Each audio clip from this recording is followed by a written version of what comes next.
Hey, what's up, everyone? This is the K-Man 1971 back with my monthly comic book haul.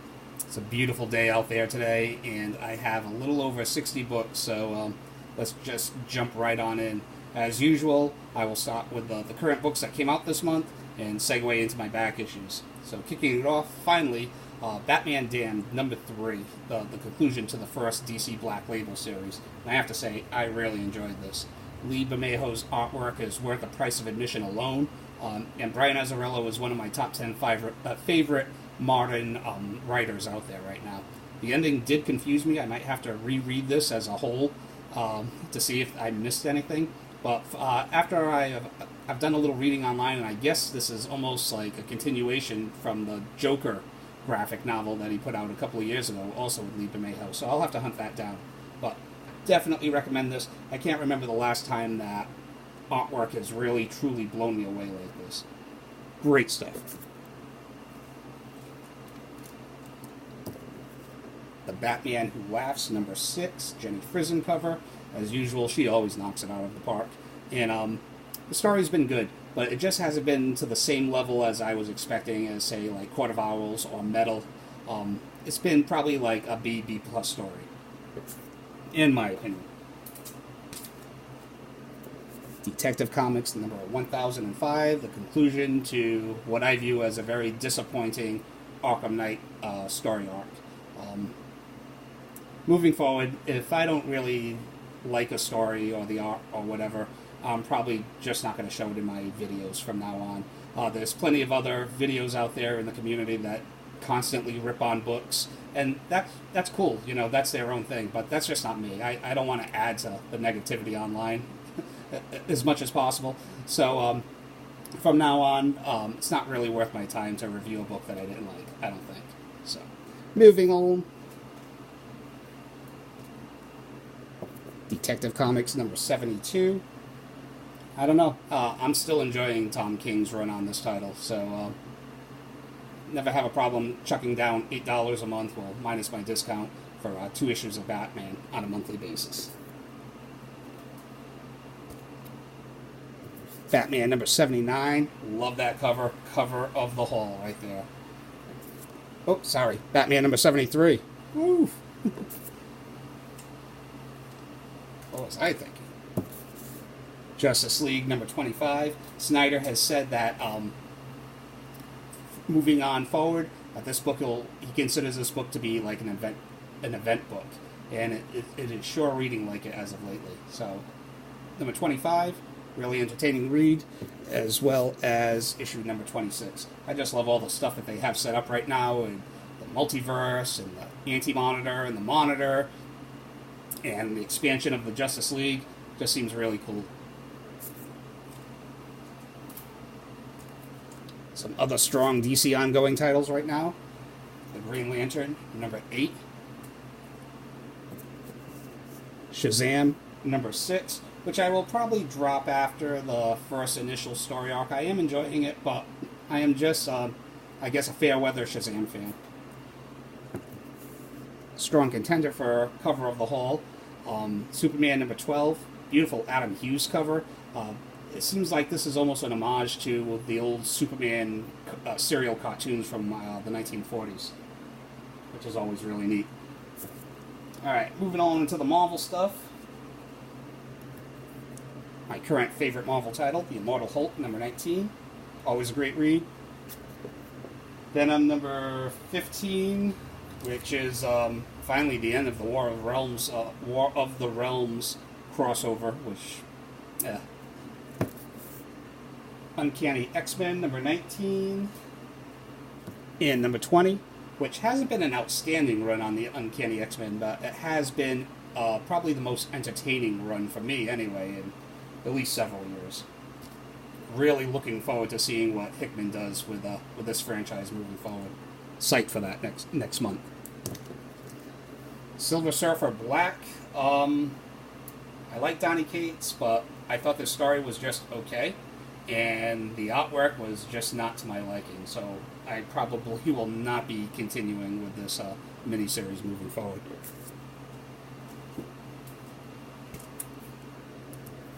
Guardians of the Galaxy Annual #1, which when you look at the cover, it's like Donny Cates, Al Ewing. I'm like, all right, cool. And Al Ewing does have a story in there that's pretty good. But Donny Cates, he basically only writes maybe like a page or maybe 2 pages in this entire annual for the intro and the outro, I believe. So, yeah. Guardians of the Galaxy #6, the conclusion to the first story arc, which was pretty entertaining. Star Wars #67, which is Gillen's last issue on the title. And he's been with the Star Wars universe since Marvel brought it back. I have his entire run of Darth Vader, and I also now have his entire run on the ongoing Star Wars title. Hopefully it can continue the level of quality that Gillen and Jason Aaron have put forth so far. Another one of my favorite titles out there right now. And speaking of Jason Aaron, Conan the Barbarian #7. Great stuff. And now a couple of spec books. Deadpool #13. The Marvel 25th anniversary, I guess, variant. I just really like this Vision and Scarlet Witch cover. I think this is one of those covers that you can just put away in your PC and just let it marinate. And it will become one of those covers that people will want in their PC, if they don't already have it already. Rambling. Miles Morales Spider-Man #5. I ended up grabbing 2 copies of that to go along with my 2 copies of #6. This features the cameo appearance of Starling. And pretty much for the same reason, I also picked up another copy of Exiles #3, the Peggy Carter Captain America issue, which I can pair up with my other copy of Exiles #2 to have a couple of sets. Finally jumped on the new Agents of Atlas bandwagon, I guess. Just, what is it, like 3 or 4 different first appearances in this issue for $4? Why the heck not? I never try to get too political on this channel because it's about comic books, but I love me some AOC. I am an AOC fan. Hey, I'm in Massachusetts. I live in Massachusetts. It's like, don't you have to be, kind of, sort of, a little bit? But given the alternative that we've been given for the last couple of years, I'll take AOC any day. AOC!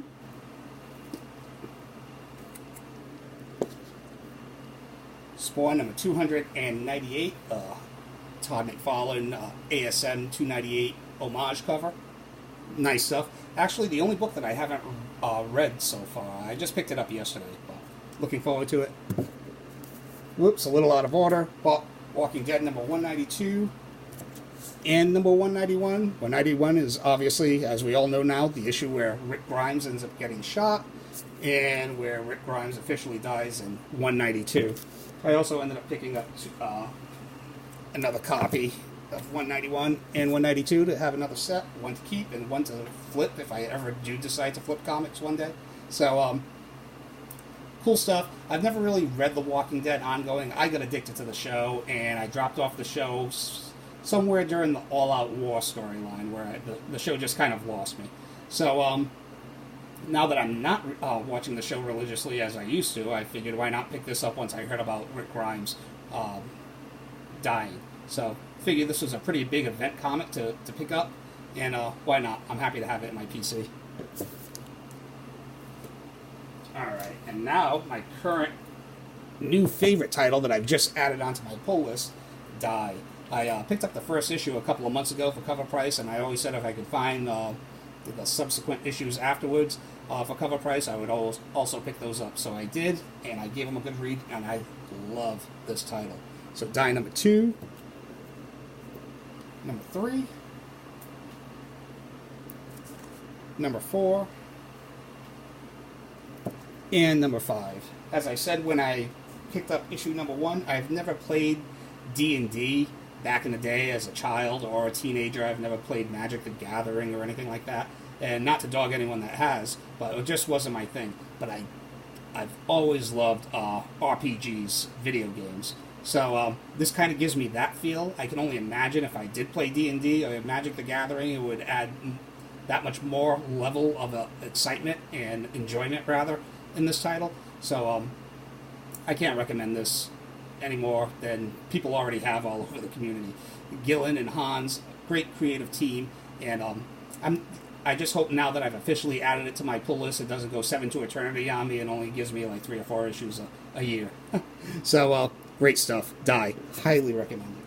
Now, let's jump on into the back issues. I'm going to kick it right off with some Alex Ross. Beautiful stuff.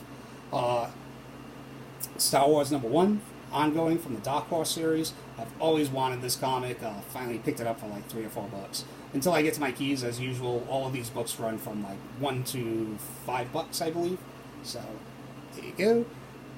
Book that I was psyched to pick up for $1, Spider-Woman #1, another Alex Ross beauty. This is one of the few cases where I'll say that there were two covers for Spider-Man #1. This one and the one done by Alex Maleev. And Alex Maleev is actually my favorite of the two. But I was so psyched to pick this up for $1. I think this goes for like maybe that $10, $15 range online. Finally got around to picking up Birds of Prey #57, book that I wanted that kind of like dried up in my area when the Birds of Prey hype started up. Another $1 pickup that I'm really happy to finally get. Batman Night of Vengeance #1 by Brian Azzarello. You can't go wrong there. And Eduardo Rizzo, formerly of 100 Bullets fame. Snatched up a couple of more Hellboys. Hellboy Makoma #1. And #2, Mike Mignola, Richard Corbin on the cover. I'm going to buy that stuff every time. Okay, because no one demanded it. A couple more Atlas comics. So, I ended up picking up another big batch of Atlas comics. I split them up between this haul and probably the next haul for next month. So, Comic Book Tropes actually had a really neat video about the history of Atlas comics. You should check that out. And another thing I didn't know, I guess one of the producers for the studio that purchased Atlas Comics was the producer behind the first 2 Ghost Rider movies starring Nicolas Cage. So, oof, I don't know. I don't like it. But I don't like the chances, rather. So, what's interesting, though, from the Comic Tropes video, shout out to Comic Tropes, a couple of these characters were prototypes for characters that moved on to Marvel Comics, such as this one. The Scorpion #1, which is a prototype, I guess, for the character that eventually became Dominic Fortune. And the Demon Hunter #1, which also is a prototype for another character that I forget his name. He's a Z-list character that was featured in The Defenders. And finally, the Cougar #1. So there's our Atlas fix for the month. Also picked up a couple of Batman Bronze Age issues. Batman #333. I don't usually pick up a lot of Batman Bronze Age issues because basically if it doesn't have Neil Adams or Marshall Rogers involved, I'm not really into it. So I became a diehard Batman fan once Miller retooled them in the 1980s and DC followed his lead. And I've been reading Batman pretty much religiously ever since. But this story arc happens to involve Ra's al Ghul, so any kind of Copper Age story arc involving, or rather Bronze Age story arc involving Ra's al Ghul, I definitely want in. So, 333. It's also worth noting 332, which I showed in a video, I don't know, sometime last year, features the first solo story of Catwoman. So there's 333, here's 334, and 335. Also picked this up, Detective Comics #351. I did not notice the tape pull, or I would have just left it there, but it was a Silver Age Detective Comic issue of Detective Comics for like $3, so not too bad. A little more Bronze Age, The Man Called Nova #25, last issue of the series. Some more ASMs off my list. Amazing Spider-Man Annual #13, featuring John Byrne artwork. ASM 193. ASM 229, which is actually an upgrade for me and one of my all-time favorite Spider-Man stories. If you don't own this book, it should be in your collection, especially if you're a Spidey fan. You have to read Spider-Man vs. the Juggernaut. Classic. Amazing Spider-Man #240, 241, and 242. Those last three were from another comic book shop that was having a sale and they were only like $1.50 a piece. So late Bronze Age Spider-Man for $1.50 in VF Plus condition.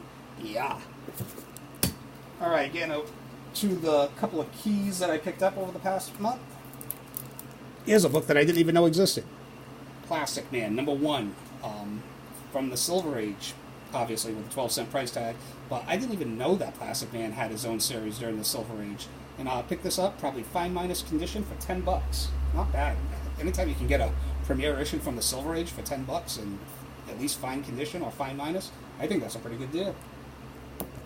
I finally knocked off my Bernie Wrightson, Len Wein Swamp Thing run too. So these were the remaining issues that I needed for their, I believe it was like a 10-issue run. So here's #4, #5, #6, and #8. I'm bummed that the Swamp Thing series has already been canceled before I even have had a chance to check it out. But popular properties like this don't stay down for long. So super happy to finally complete this run of Len Wein and Bernie Wrightson Swamp Thing, with, of course, the omission of House of Secrets number 92, a book that unfortunately is out of the range of what I want to spend for a comic right now. And the one glaring first appearance that I really kicked myself for not getting when I had a chance. But hey, that's just how the cookie crumbles sometimes. A couple of Star Wars books. Star Wars #4, the Boba Fett variant. I ended up picking this up for free, actually, because it got mangled a bit in shipping. So contacted the seller. I just wanted a refund, and I was going to send it back, and he just told me to keep it. So probably fine minus condition. And a placeholder for now. Dr. Aphra, #24, another one of the few cases of modern book that I just missed out on. Didn't see it coming, and sold out instantly everywhere. So not an expensive book. Paid like I think $12 for it. It's around that range between I guess $8 to $15 book. So happy to have it. Huge Boba Fett fan, and love that cover. Star Wars #107 from Volume 1, the last issue of a long-running Star Wars series. Great stuff. I've just kind of avoided this book for a long time back. You know, there was a time that this book was going for $50, $60. I ended up picking this up in near mint minus very fine plus condition for $20 all in. So happy to have it, because out of all the Star Wars books, this is just me being a completionist and liking last issues, because that is one ugly cover, man.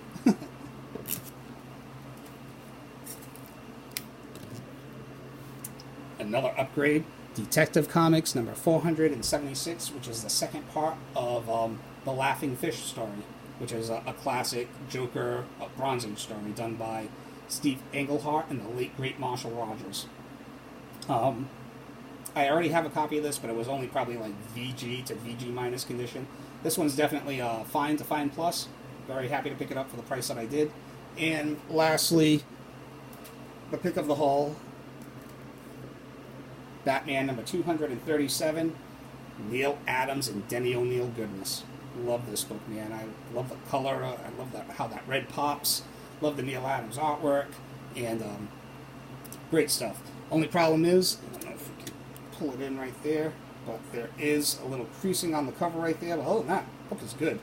But with the crease on the cover, a centimeter of that crease is actually a little tear on the cover, which I didn't notice until I got the book out. But for the price, still not bad. I love chipping away at that Neil Adams, Batman, Bronze Age stuff. Expensive, but once in a while you can get some stuff at a good deal here and there. So that's all I have for this month. I will be back next month with another comic book haul.